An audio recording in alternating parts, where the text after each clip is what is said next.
For the second video, I thought I would do a quick tour of the Speakeasy. It has changed a little bit since the last I filmed it, and tell you where a lot of the research from the area, Jefferson Chalmers neighborhood, came from.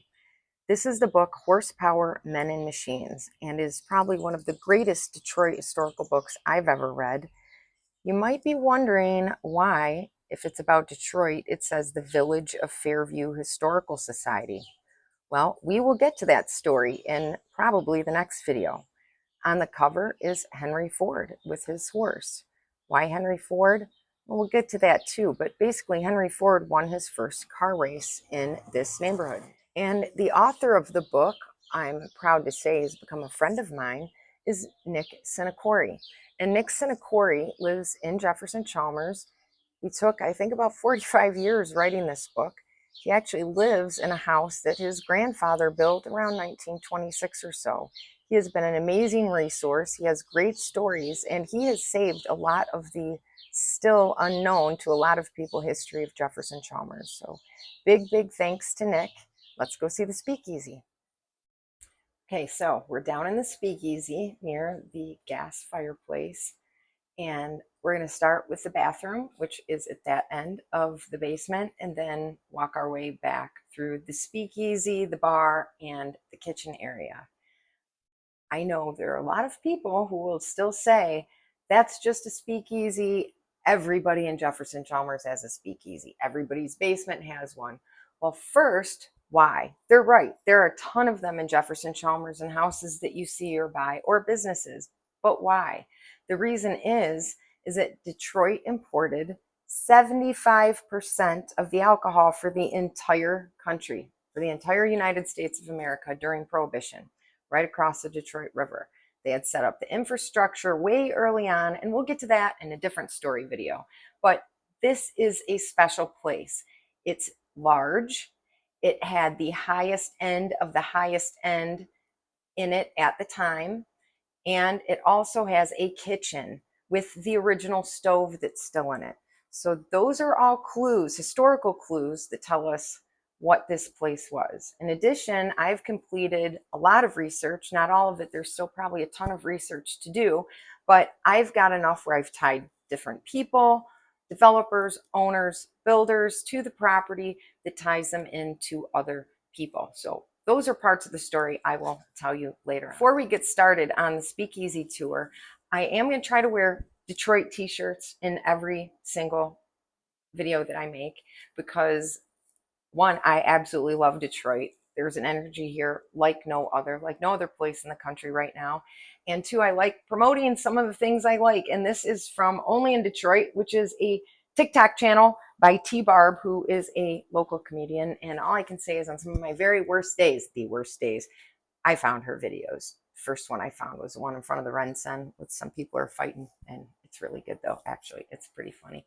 So check her TikTok channel out because it is absolutely hilarious. Promote Detroit content creators, promote Detroit history, and just keep on promoting Detroit because it's pretty awesome here. So let's see the Speakeasy. Come on.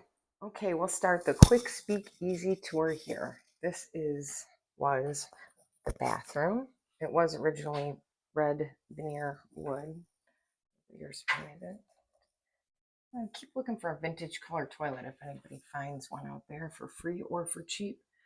And you can see where the toilet was. I put a light in here. There were no lights. They used some windows, the original wainscoting, and we uncovered all of this. It was basically covered up and locked down with plywood. This is the Speakeasy area. You can see it is pretty big. It's not small at all. Plenty of room for music and tables.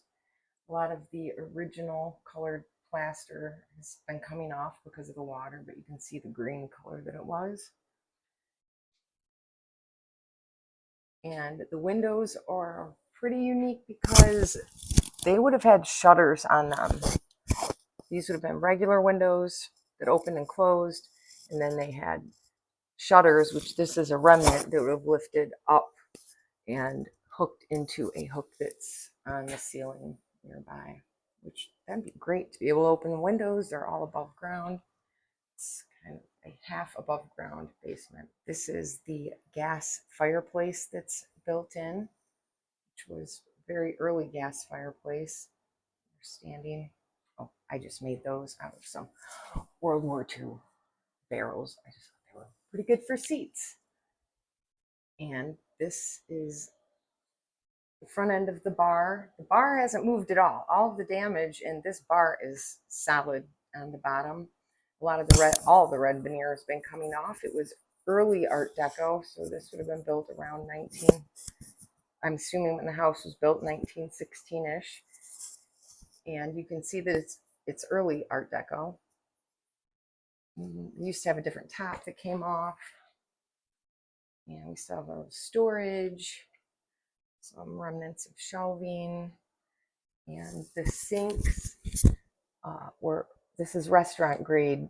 These were not just regular little sinks. They're all nickel. And we uncovered the original tile, which we all thought was black, but upon cleaning, it is not black. I don't know if that would have been a sink or an ice container.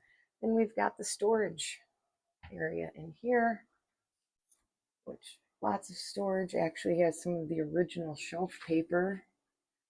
I thought it was all black shelves till I cleaned it off.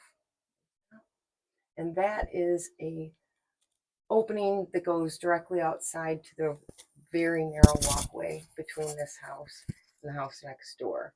Maybe it was just used for airflow. Not sure. I have no clue what this is, but I found it in here. And if any of you have any idea what this thing is, go ahead and let a sister know. Under the porch area is the kitchen. You can still see a lot of the original colored plaster as well, yellows and greens. That would have been additional storage. This, what I uncovered after I bought the house, say a lot of plywood and stuff on it, I thought, oh, it's like a secret hiding place. It's exciting, but actually it's the refrigerator. So that's where they would have kept meats and cheeses and milk. I don't know, anything you need refrigeration. And here is the stove and the workstation, which has kind of disintegrated since we've been getting ongoing damage here. The table looked a lot different, but a lot of it had to come off due to mold. And the stove is the best, and you can see even the water's getting to that. But it's still the best part, I think. It's the logo. It's a Detroit Edison modern range unit. It was a very, very early electric stove, and their logo is a light bulb wearing a chef's hat. Love it. And that's the Speakeasy kitchen and bathroom.